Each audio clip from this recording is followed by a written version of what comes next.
Hello, everyone, and welcome to another episode of the Bull Take Scouting Podcast. Today, we're going to be going around the league and reviewing some of the best rookie performances and also some of the ones that have been a little disappointing at each of the positions on both sides of the football. So, this is going to be a really exciting episode. We're going to get through as many of these rookie performers as we can, and we're going to start off with the quarterbacks. And Alex, what are your thoughts on the quarterback class's performances so far? I think the consensus with everyone is Mac Jones has been far and away the best performer. We don't really need to spend too much time on the quarterbacks overall. I think that, our opinions haven't really changed since the last time we did this about a quarter of the way through the season. But Mac Jones, obviously, he's in the best situation possible for him, and he's taken advantage of that completely. He is very accurate with the ball, much more accurate than I thought he would be coming out of Alabama. He shows a great job of reading defenses, getting his receivers open. So extremely impressive, much better than I would have expected. And what do you have to say about Mac Jones? I think he's been absolutely tremendous. And it was clear that he made strides in the offseason, actually, because as you said, we didn't see him be as accurate on tape as he is right now. And he definitely put a lot of work into that. He's sensing pass rush a lot better than he did in college. And throughout the season so far, he's just gotten better and better. And it's been really impressive to watch him play week in and week out. He's by far the best quarterback among this rookie crop. And we didn't see that coming. Most people didn't see that coming at all. And he was the fifth one picked. So the NFL didn't really see that coming either. But as you said, in a perfect situation in New England, he's absolutely stepped up and has been actually elevating that offense, throwing receivers open, using his intelligence to manipulate defensive backs. Super impressive. And to get to the other quarterbacks, they've all really struggled. They've been on the lower end of NFL quarterbacks: Trevor Lawrence, Zach Wilson, and Justin Fields, while Trey Lance has not played much. And I would like to remind people that this is normal. They're in pretty bad situations in that the teams are not very good. The coaching staffs are pretty questionable. Nagy is on his way out in Chicago. Urban Meyer, it's looking like it's a mess of an experiment in Jacksonville. And the Jets' extremely young coaching staff seems to be way over their heads right now in New York. So these three quarterbacks have not been in good situations. And they're learning how to play in the NFL. I don't think anyone should be hitting the panic button on any of them, and any of those narratives are just out there to get a lot of hits. I think if I was each of those franchises, I would still be fully committed to those quarterbacks despite their recent struggles. Yeah, like you said, no reason to hit the panic button. And again, this is expected with rookie quarterbacks. Guys like obviously Mac Jones this year, but Herbert last year, Burrow last year, those guys are anomalies. Most of the time, you don't see that from rookie quarterbacks. And I think we'll trust our scouting on this one. We thought both Lawrence, Fields, and Wilson would all be very good starting quarterbacks in the NFL. And I'm really seeing no reasons to change my opinion on that halfway through the rookie seasons. Yeah, and I think the one that really might be the most interesting right now is Trey Lance, because the 49ers are in the predicament that they put themselves in, that being that they're currently still in the playoff hunt, and Jimmy Garoppolo is the better quarterback over Trey Lance right now for that team and to be able to win games and make the playoffs. However, Trey Lance is a guy that they traded 3 first-round picks for, picked third overall, and he hasn't played more than a couple games of football since the 2019 season. So here they have this huge investment in this player that isn't seeing the football field right now, is not getting the experience he desperately needs. But at the same time, if they're a playoff team, I don't blame them for putting in the quarterback that's better for them to win right now. So it's a tough situation over there in San Francisco, and it's one they put themselves in. But once again, I think that Trey Lance is a guy we knew was this raw. As a one-year FCS starter, he was not going to come out and be really impressive in year one. And we're seeing that because he can't even get on the field. But we know the talent he has. He's a great dual threat quarterback, and the upside is still there. So I think if Shanahan gets to keep that job for another couple of years and has a couple more off seasons to work with Lance, I think that could bear its fruits. We really can't tell right now. Yeah, the bottom line with rookie quarterbacks is time and patience. Now I think we can move on to the running backs. And, like we had kind of predicted, there's been one rookie running back head and shoulders above the rest, and that's Najee Harris. Absolutely, and it would have been interesting to see Travis Etienne play because we both love Najee Harris, but we also really liked Etienne. Sadly, he's been out for the year, but Harris has been the absolute bell cow for the Steelers, and I had a top 10 grade on him. I think you did too, actually, and he's shown why he's that talented. He's a complete back who's really elite in so many categories, and my only worry actually is that the Steelers are going to run him into the ground before he even gets to a second contract because we've seen that running backs don't have the longest shelf life in the NFL. Yeah, I had right outside the top 10 talent Okay. on Najee Harris, but I mean, still, we both expected him to be pretty much playing as well as he is right now. Um, but the fact that the Steelers might run him into the ground is a serious concern, and that was a little bit of a concern of mine with him coming out because he had so much tread on the tires after playing at Alabama for so long. So again, it'll be interesting to see if the Steelers can maybe take their foot off the pedal a little bit and give him a little bit of break as we head into this second half of the season, and then moving on to his second season. Yeah, and I think the next most impressive rookie running back has been Javonte Williams. And I think that a lot of people are sometimes driven by fantasy football and their outlook on players and their talent levels. And Javonte Williams has not really been racking up the touchdowns, and so I think people aren't really realizing that he's having quite the good rookie season. He's actually leading the NFL in broken tackles by a large margin. As of November 9th, he had 35 broken tackles, and the next ball carrier had 21. So this is a guy with a really good skill set. And you know what? I actually like that Denver's conserving him. It's not a good season in Denver. They're not going to be in the playoffs. So don't run him into the ground. Make sure that he's still around in a few years because this is a really talented running back that I think we're going to see taking the league by storm in the next few years. Yeah, and Walter, you said it right before we got to it. Javonte has been playing very well in Denver. And then the last few rookie running backs we wanted to mention, Michael Carter for the Jets. I think he's, again, been doing pretty much exactly what we expected. His yardage so far has been split pretty evenly between rushing and receiving. He's been pretty much a bright spot on that pretty awful Jets offense. He unfortunately got hurt this weekend versus Miami. He'll be out 2 to 3 weeks, but nothing serious, just an ankle injury.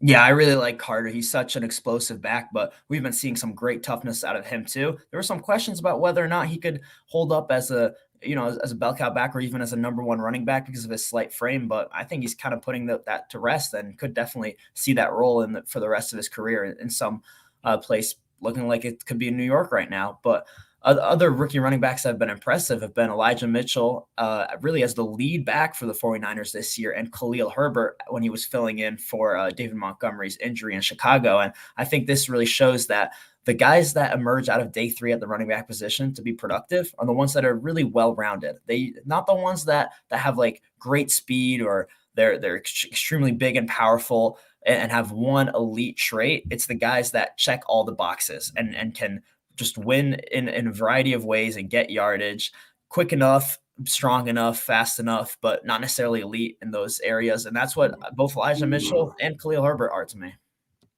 Yeah, I mean, you said that maybe they're not elite in all areas in any one area, but Elijah Mitchell did have the fastest recorded 40 time. Oh, yeah. Obviously, they didn't have the combine, so we don't have official numbers, but out of the pro days, he did have the fastest recorded 40 time. And Walt has a question. Do you guys have an RB1 for the 2022 draft? Not right now, just because we haven't been able to scout all the top guys. But I'd say out of the guys I've scouted, probably Breece Hall is probably my number one. I haven't scouted the running back from Michigan State yet, so I can't talk about him. Yeah, we're really going to dive into our 2022 scouting starting 2-3 weeks from now as we head into winter break and this long college semester comes to a close. So I can't say that I have much of an opinion on that yet, but I'm really excited to dive into their tape. And I have been impressed from what I've seen from Walker so far. And now let's move on to the wide receivers.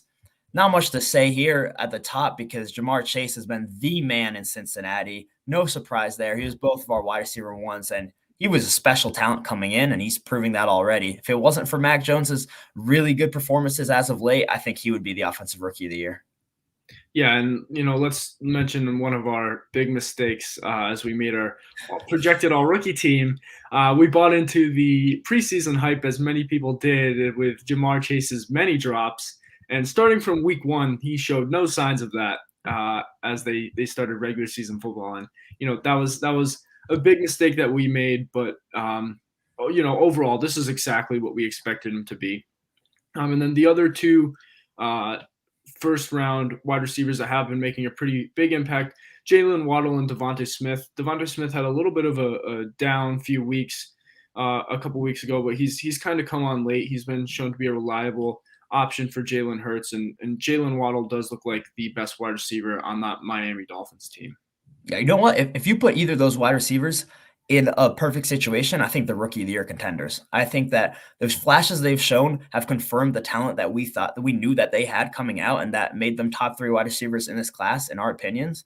And I think that Miami's holding back Jalen Waddle, one with a quarterback play, and two with his usage in which he's being used on a lot of screens and short passes. And this is a tremendous deep threat, and they're just not utilizing that aspect of his skill set.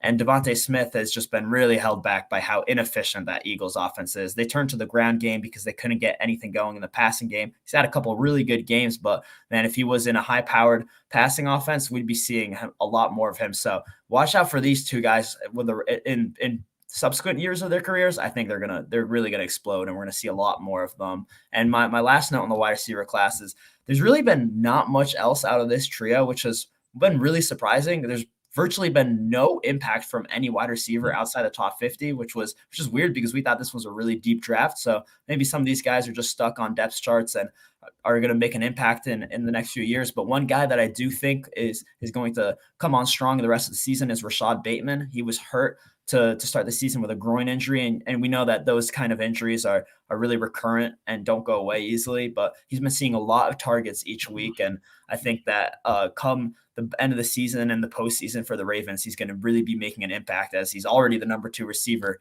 in Baltimore. And I loved him coming out. Yeah, I did as well. And I think, a lack of offseason in the first half of the season really hindered his development in that offense. But I think, starting year two, I think you'd expect Rashad Bateman to really be a stellar receiver for the Ravens. The one guy that's come on late I'd like to mention is Elijah Moore for the Jets. I think it took pretty much the whole first half of the season for him to either adjust to the NFL game, get used to the Jets offense. And, the Jets offense looks pretty bad, but they do have two promising rookies in Elijah Moore and Michael Carter. So that'll be interesting to see how all three Jets rookies develop as the years go on. Absolutely. And now let's turn to the tight end position where we knew the guy in this 2021 class was Kyle Pitts. And, I think he's been having a fantastic rookie season. That you really can't expect that much more at a position where rookies historically have been pretty bad, actually.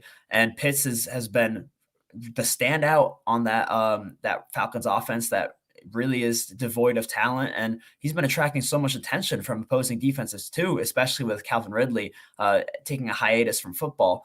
And I think Pitts has been really good for the Falcons. He's got a tremendous skill set where he's not even really a tight end. He's not a classical wide receiver either, and it makes him a matchup nightmare for opposing defenses. And we've seen him boom in a couple games so far where the opposing defensive coordinator just doesn't have a solution for him. Yeah, I think Pitts would be even better if he was on a team with a good wide receiver one to take some of Oh, that attention absolutely. away from him. So I think it'll be interesting. Maybe Calvin Ridley might come back to end the season, or maybe next year if he comes back, it'll be interesting to see how good Pitts can really be with a good wide receiver. Because, like you said, there's no other really well-known or talented receivers on that Falcons offense. Yep, and the other rookie tight end that's made some contributions is Pat Freiermuth, and that this actually been coming as a little bit of a surprise to me. As we're going through these prospects, we were really high on really all these guys so far, but Freiermuth was a guy we were a little lower on. I think he was my tight end 4. I'm not sure if he was your 3 or your 4, but I think that this is a testament to how well-rounded he was as a player. We really just weren't impressed by him in terms of that he wasn't a really dynamic athlete or he wasn't the most powerful blocker, but he still was a productive receiver who had good hands and could reliably catch the ball in crowded situations like we've seen with his 5 touchdown receptions this year. And he was a good enough blocker, even though he wasn't elite. And that's allowed him to get on the field, and he's been able to reap the benefits with 5 touchdowns this year, as I said. Yeah, and he has been exactly what the Steelers needed in it from a tight end. It kind of they haven't had a good one since Heath Miller, quite a long time ago actually. And like you said, very well rounded, not really good at anything, but he does have pretty reliable hands. I know he had that fumble late in the Lions game, but other than that, I haven't seen him drop too many passes, and he's been a reliable target for Ben Roethlisberger. Yep, and now let's get into the offensive line and give some of these rookies some love that, haven't been talked enough as compared to some of these other positions. And Creed Humphrey, he has really just been one of the best centers in the entire National Football League for the Chiefs, anchoring that offensive line that was in desperate need of a player that reliable, given how it really collapsed in the Super Bowl against the Buccaneers. And I know we were both really high on Humphrey. You had him as your center one. I had him right behind Josh Myers. And you know what? I'll put my hands up and say already that I missed on that one because Humphrey has just been an absolute standout. Yeah, I mean, honestly, all these next few offensive linemen we're going to talk about have been standouts as well, and it's been a really, really impressive offensive line class so far. And now to the top two tackles, Penei Sewell and Rashawn Slater. Rashawn Slater has really done extremely well protecting Justin Herbert's blind side in Los Angeles, and we saw him, last night on Sunday Night Football. He did a good job holding up against that Steelers defensive line. Yeah, I know so many people are going to eat their words for the next 10 years when they were saying that he's only a guard in the NFL. He's being overhyped. He missed the 2020 season. And Slater's a really good football player. He's a really good left tackle, and he will be for the next 10, 15 years. And I had a top 10 grade on him, and that's also what I had on Penei Sewell. And Sewell had some rocky stretches earlier in the season, but he's been coming on really well in the last few weeks. In the last 5 games, actually, he has 0 sacks allowed and only 5 pressures allowed. So it's nice to see Sewell step it up in pass protection. And we know how much of a mauler he is in the run game. Yeah, totally. And back to our viewer tonight, Walter. Moving on to our next guy, Trey Smith. He has also been extremely impressive. And like you said, happy for Trey Smith. He came out, was a 6th round pick. He had some blood clotting issues. I Yeah. can't remember exactly what it was. And that made him dropped down draft boards very far, ended up being a 6th round pick. And we really liked the pick at the time. We thought it was great value, assuming all his medical history is all cleared up. He had the potential to be a starter for Kansas City, and he started from day one. And, Kansas City has a lot of good young talent along that offensive line. Yeah, I had a 2nd round grade on Trey Smith, and he's definitely been proving that. He's just a really technically refined player who isn't the most athletic, but he's powerful. He knows exactly where to place his hands, and he has definitely enough athleticism to thrive in a phone booth and even pulling out a decent amount. And another guard who's been coming on well as of late is Elijah Vera Tucker for the Jets, and I really liked Vera Tucker coming out. I remember I watched him first in, I think, December, and this was before people really realized that he was going to end up being a top 20 pick, and people were thinking maybe this was a day 2 prospect. And I turned on the tape in December, and I was like, wow, people need to start realizing how good this guy is, because he was playing multiple positions in his USC career and thriving at both of them, left tackle and left guard. And he's just such a big, strong offensive lineman who's also very athletic, and he's been getting better each week for the Jets. Yeah, and he's a mauler too. He moves very well. He can pull, and he's got a mean streak. As a Jets fan, I've watched quite a few of the Jets games so far that I was able to, and Elijah Vera Tucker really pops off the screen. You see him giving some guys some pancakes. So definitely another promising offensive lineman from this 2021 class. Hey, Alex, the Jets have been really rough, but we've been talking about Michael Carter, Elijah Moore, and now Elijah Vera Tucker, who's playing next to another beast in Mekhi Becton. So there are some young pieces there on the Jets Yeah, offense. we have hope. We have hope. They just need to get Zach Wilson going. Yeah. And we'll move on to the defensive side of the ball now. And there's been one just complete standout, easily the best defensive player from this draft so far, Micah Parsons. And I mean, what can you say other than wow? From day one, he stepped on the field and really cemented himself as one of the best players on that Cowboys defense. And, he's been all over the field making tackles. He has 8 sacks already, which is so much for any rookie, not to mention a rookie linebacker. He has 2 forced fumbles. You saw one against Patrick Mahomes in the Chiefs game. this weekend, and just so impressive. Great in coverage, really everything you want out of him, he has. Absolutely. He's a really explosive linebacker who's going to give you so much pass rush value. And that's what NFL teams are looking for nowadays is pass rush abilities from the linebacker position. And he has that. And when they were short on defensive ends earlier in the season because of injuries, they threw him in at defensive end, started him there, and he performed, got a few sacks, was out of this world at a position that he hasn't played since high school. Micah Parsons is just a different type of football player. We're going to be see him making Pro Bowl after Pro Bowl in the next decade, I think. And you know what? With how well he's been playing this year, I don't even think we're just talking about Defensive Rookie of the Year. I think we're also talking about a guy who could be either first or second team All Pro. Yeah, I mean, he has been one of the best linebackers in the league this season, and a guy that we weren't as high on as maybe the general public, Jason Owe, the defensive end from Baltimore. And he came out of college, did not have a sack in 2020. He was super athletic, but he could never really finish. And he's played pretty well so far. He has 4 sacks, 2 forced fumbles. So he's getting on the field, making plays for Baltimore. Yeah, he's a guy that I gave a mid-second round grade on because I saw just a really special ability to convert speed to power and just get to the quarterback in that way. But at the same time, he just wasn't finishing. He didn't have the production, and I couldn't give a first round grade to a player who didn't have a sack in his last season of playing college football. But the Ravens took a chance on him, and it's paid off. I definitely didn't expect him to be playing this well as a rookie, given how raw he was coming out, but he's been making some game-changing plays. And because you see the 4 sacks and the 2 forced fumbles, and half of those have come in really crucial situations that allowed Baltimore to win those games, like the forced fumble earlier this season against Kansas City. And I think Owa is just going to get better and better, and we could be looking at the next great Ravens pass rusher. And the Ravens seem to always reload to that position. They lost Matthew Judon, who's having an incredible season in New England, and they've got Odafe Owe as their next good pass rusher now. Yeah, and moving on to another really good pass rusher that we were pretty high on, Azeez Ojulari for the Giants. 5.5 sacks, 1 forced fumble for him. And, I had a late first round grade on him, and I think you did as well. And, Yeah. He's really living up to that billing from us.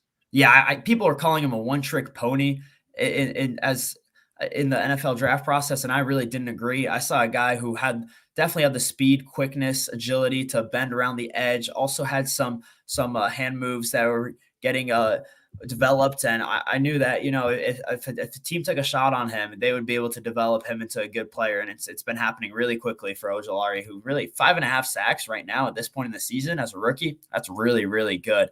And it was because of medical concerns, I think, that he fell that far in the draft. I think it was outside the top 50, actually, that he fell. But it was, I think, without that, he would have ended up being a first rounder, as he should have been. Yeah, I mean, he's been really impressive. And if it wasn't for Micah Parsons, he would be leading rookies in sacks so far. Yeah. Let's just talk about that. How this was like a really good defensive end class. Some people were saying it wasn't, but with Pay, Phillips, Rousseau, Ojulari, I think it was. And Parsons is 2.5 sacks ahead of anyone else in this class, and he's not even a defensive end. That's just crazy. Yeah, it really shows you how good Micah Parsons is as just a football player. It doesn't matter what position. And talking about the cornerback class now, I had Pat Surtain as my corner 1. You did too once Caleb Farley's injury concerns popped up again. And he was playing really well before he went down with an injury. No surprise there. He came into the league as really maybe the safest bet to be a standout contributor in year 1, given how polished he was and how technically refined he was at the corner position, having played there for years at Alabama at a top level. And what's been really surprising is that, the second best corner, maybe even better this year, has been Nate Hobbs. And this is a guy we actually didn't even scout. We scouted, I think, 250 prospects. We really tried to hit every guy that's looked like they were a decent shot to get drafted. And according to the information we gathered, he wasn't really being projected as that, but he went in the 5th round, and now he's been really one of the best man coverage corners in this rookie draft class, which has been really surprising, but well needed for the Raiders, who have been lacking that type of impact in the back end of their defense for the last few years. Yeah, it's interesting. They missed on first rounders at cornerback multiple years. over the past few years, and they hit on Nate Hobbs, a fifth round rookie. But I mean, good for him. Like you said, we didn't scout him. I didn't really know who he was going into the draft. So it goes to show that there's a lot of depth regardless of what draft you're in. You're going to find good players if you look for them. Absolutely. And now for a pair of linebackers who've also been playing really well as rookies, Jeremiah Usu-Koromoa and Nick Bolton. We really loved JOK out of Notre Dame and now playing for the Cleveland Browns. I think I had a 1.7 on him. You had something like that too. So that's really fringe top 20 grades on him. And he ended up sliding all the way to the middle portion of the second round. And I thought that was not right. We both pinned him on the second night of the draft as really one of the best value picks of the entire draft. And he's been showing that he's exactly that for the Browns. He's such a great Swiss Army knife who's all over the football field and really versatile. He played in the nickel position a lot in Notre Dame's defense, and that gives him really good coverage abilities for a linebacker. But he's also got some blitzing ability. He can run sideline to sideline against the run. So JOK is really just a top-notch guy. And Nick Bolton has been really impressive as a rookie. I was pretty average on him in that I had a late second round grade, and that's about where he went in the draft to the Chiefs. And he's been showing why he was thought of as just a ball of energy coming out of Missouri. You turn on the tape and he wasn't really laterally athletic, but he had straight line bursts to be able to just get to the running back and pop him with really reliable tackling. And that's translated him into him being the top rookie tackler so far with 50 tackles. Yeah, I mean, he's really showing that, he sees the hole, he can go make the tackle on the running back. I just want to highlight really quickly, we've mentioned a few guys so far that we thought were all steals in the draft, and they all have one thing in common, that they had medical concerns going into the draft. So I know we've talked about this before when we did our review of the draft, but I mean, we've guys that come out with medical concerns that most likely aren't going to be an issue at the NFL level. I mean, those guys make great value, and obviously you're seeing it here.